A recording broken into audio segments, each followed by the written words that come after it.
शौक वथम दिल में तभी बुधो त बुधाया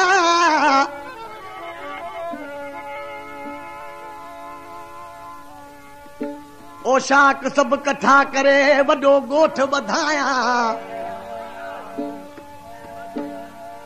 पांजे दिल लगन यारन लाए एक दुकान खोलाया ॿियो सब वखर विसारे इश्क वखर रखाया जेको इश्क का खाली दिसा तिख कतल कराया कुल बेदर्दी गद करे मत मरवान माराया जे दम दिया ते दर्द में त नालो मटाया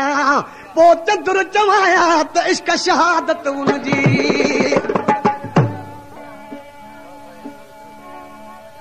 अर्ज करेदा अल्लाह को चल ढोलन वापस वले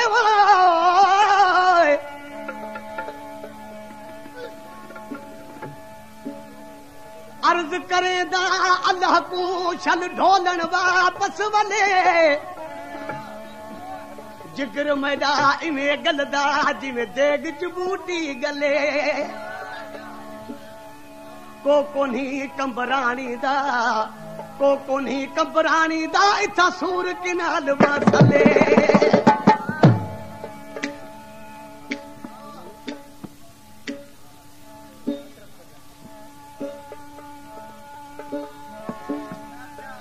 तेरे कान यार प्यारा मेहने झले दा वदा तेरे कान यार जानी खबर बुध ये फरमाशा अशरफ कटियाण जी आशिक पंहिंजे महबूब खे चए पियो मां तुंहिंजे लाइ केतिरा मेणा सथा नहीं माण्हू खे ज़रे ज़रे पेरे पियो पवां कीअं तेरे कान यार प्यारा मेहणे झले दा वदा तेरे कान यार जानी मेहणे झले दा वदा अले दाब केर कोनी अले दाब केर कोनी जोरी पेर पवदा वदा तेरे कान यार जानी मेहणे झले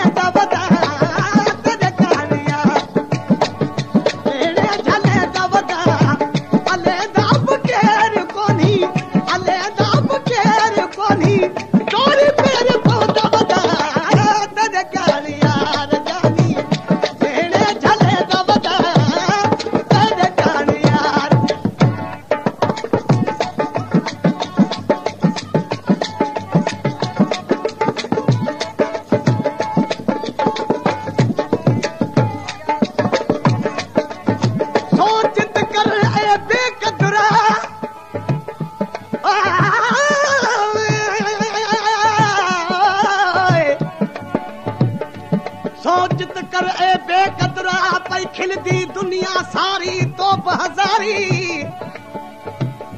अजकल दा पिरी प्यार नहीं है नठेला दी यारी तो बहजारी छिन चामय को धार किती ते दिलड़ी मजी आजारी तो बहजारी सुना त सही जरदारी को क्यों देदा नहीं आई दिलदारी तो बहजारी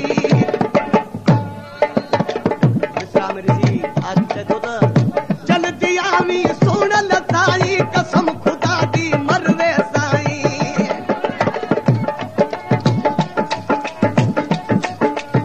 चल दिया मी सुन लताई कसम खुदा दी मरवे साई बचन दी उम्मीद काधी बचन दी उम्मीद काधी पीर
नहीं बिछोड़ा जैसे घोड़ा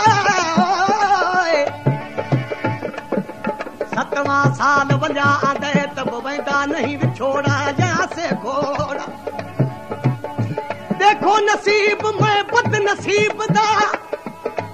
यका भाग कुआ जा लोढ़ा जैसे घोड़ा केंदी पिट लगी कंबरानी केंदी पिट लगी कंबरानी टुट गया न ढेला दा जोड़ा जैसे घोड़ा उच्चा तेरी जात ऊंची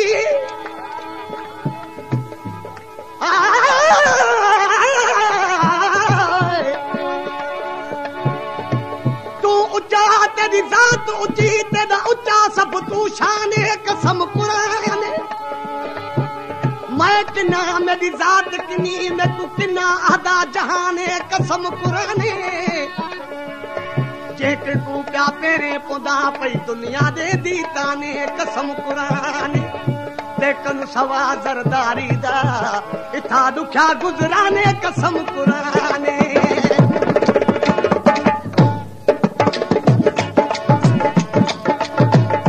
आखिर जवानी का पो पीरी भी दिया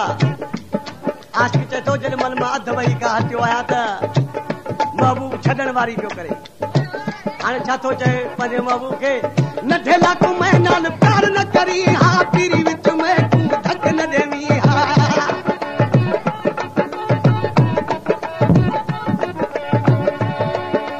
न ढेला तूं मैं नाल प्यार न करी हा पीरी विच में तूं धक न देवी हा